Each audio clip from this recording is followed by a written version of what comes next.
नमस्कार. आज आपण एका मस्त जपानी शब्दाबद्दल बोलणार आहोत, इकिगाय. हो, इकिगाय. आपल्याकडे हेक्टर गार्सिया आणि फ्रान्सिस्क मिरालेस यांचे इकिगाय नावाचं पुस्तक आहे, the Japanese secret to a long and happy life. बरोबर. तर या पुस्तकातून जपानमधली जी ओकिनावा बेटा आहेत ना, तिथले लोक इतके दीर्घायुषी कसे याचं रहस्य उलगडण्याचा प्रयत्न करूया. अगदी. इकिगाय म्हणजे काय म्हणतात त्याला? सकाळी उठायला काहीतरी कारण हवं ना. बरोबर. किंवा जगण्याचा उद्देश. बरोबर. जगण्याची एक उर्मी, एक कारण. चला तर मग जरा खोलात जाऊन बघूया काय आहे हे. नक्कीच. ही संकल्पना खरंच खूपच इंटरेस्टिंग आहे. पुस्तक काय म्हणतं की इकिगाई शोधायचं असेल तर 4 मुख्य गोष्टी बघाव्या लागतात. 4 गोष्टी? कोणत्या? हो, पहिली म्हणजे तुम्हाला मनापासून काय आवडतं करायला. पॅशन म्हणतो तसं काहीसं. हो, एक प्रकारे आवड. दुसरं, तुम्ही कशामध्ये एकदम कुशल आहात, म्हणजे कोणता स्किल आहे तुमच्याकडे. अच्छा, कौशल्य. तिसरं, जगाला सध्या कशाची गरज आहे किंवा तुमच्या आजूबाजूच्या लोकांना गरज. ओके. आणि चौथं, असं कोणतं काम आहे ज्यासाठी तुम्हाला पैसे मिळू शकतील किंवा मोबदला. पैसे मिळणं पण महत्वाचं. बरोबर. हो ना. तर जेव्हा या 4ही गोष्टी जुळून येतात ना, जिथे त्यांचं इंटरसेक्शन होतं, तो तुमचं इकिगाय. वाह, हे ऐकायला तर एकदम भारी वाटतंय.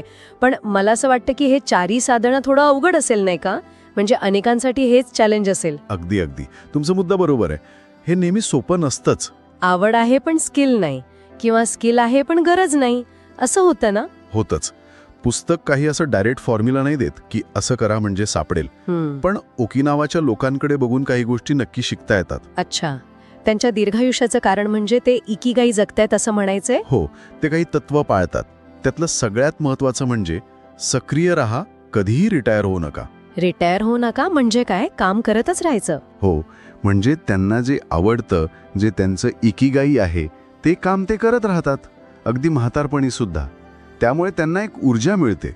अच्छा, काम थांबवायचं नाही, पण कदाचित त्याचे स्वरूप बदलेल. बरोबर, अगदी तसंच काहीच.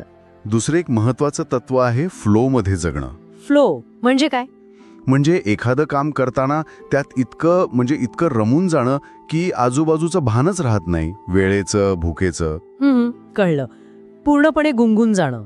हो, हे तेव्हाच होतं जेव्हा काम आपल्याला आवडतं आणि ते आपल्या क्षमतेनुसार थोडं आव्हानात्मक पण असतं. बरोबर. आणि तिसरं काय? तिसरं आहे खाण्याबद्दल हाराहाची बू. हाराहाची बू. बरं, हे काय आहे?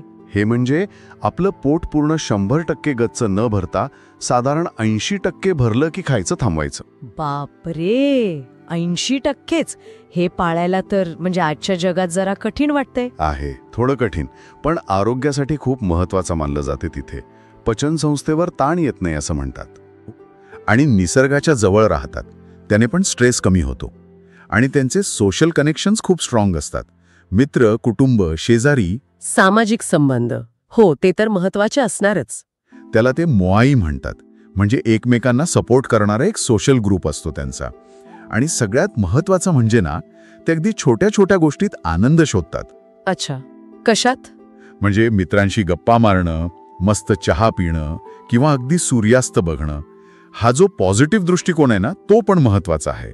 म्हणजे इकिगाई हे फक्त कामापुरतं नाहीये, तर पूर्ण लाईफस्टाईलचा भाग आहे. बरोबर. अगदी. हां, पुस्तकात काही उदाहरणं वगैरे दिली आहेत का यांची, म्हणजे अजून स्पष्ट होईल? हो, नक्कीच. खूप छान उदाहरणं आहेत. एक आहेत 90 वर्षांचे शेतकरी. 90 वर्षांचे आणि अजून शेती करतात. हो, रोज सकाळी उठून आपल्या बागेत काम करतात. त्यांना ते आवडतं, आवडीच त्यांना कौशल्य आहे. लोकांना ताज्या भाज्या हव्या असतात, गरज, आणि त्या विकून पैसेही मिळतात, मोबदला.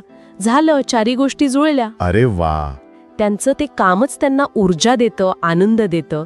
अजून एक उदाहरण आहे एका वृद्ध कराटे गुरुचं. ते आजही मुलांना कराटे शिकवतात. मस्तच. किंवा 100 वर्षांचे मच्छीमार पण आहेत, जे अजूनही मासे पकडायला समुद्रावर जातात, कारण तेच त्यांचं इकिगाई आहे. 100 वर्षांचे? कमाल आहे. हो. तर ह्या सगळ्या व्यक्ती का सक्रिय आहेत, का समाधानी आहेत? कारण त्यांना त्यांचं इकिगाई सापडलंय आणि ते जगत आहेत. त्यांना कामात फ्लो मिळतो, त्यांचे सामाजिक संबंध टिकून राहतात आणि एक जगण्याचा उद्देश मिळतो. हे उदाहरण ऐकून खरंच खूप छान वाटलं. म्हणजे याचा अर्थ असा की इकिगाई म्हणजे काहीतरी खूप मोठं किंवा एकदम परफेक्ट जॉबच असायला हवा असं नाहीये. नाही, अजिबात नाही. यांचा कुठेतरी मेळ बसतो आणि त्यामुळे आयुष्याला एक अर्थ मिळतो. बरोबर? अगदी बरोबर बोललात. इकिगाय हे काहीतरी फायनल डेस्टिनेशन नाहीये, तो एक प्रवास आहे आणि तो आपल्याला फक्त जास्त जगायला नाही शिकवत. तर ते जगणं अधिक आनंदी, समाधानी आणि अर्थपूर्ण कसं करायचं हे शिकवतो. परफेक्ट, अगदी हेच. आणि तो काहीतरी भव्यदिव्य असायला नको. तो आपल्या रोजच्या जगण्यात, छोट्या सवयींमध्ये, कामातून मिळणाऱ्या समाधानात, आपल्या नात्यांमध्ये कुठेही असू शकतो. खरंच यावर विचार करायला लावणारी गोष्ट आहे. जाता जाता ऐकणाऱ्यांसाठी एक विचार सोडून जाऊया का? हो, नक्कीच. अशी कोणती गोष्ट आहे जी करताना तुम्ही इतके रमून जाता की आजूबाजूचं भानच राहत नाही, वेळ कसा जातो कळत नाही? जरा विचार करून बघा. कदाचित त्यातच तुमच्या इकिगाईची पहिली झलक असेल.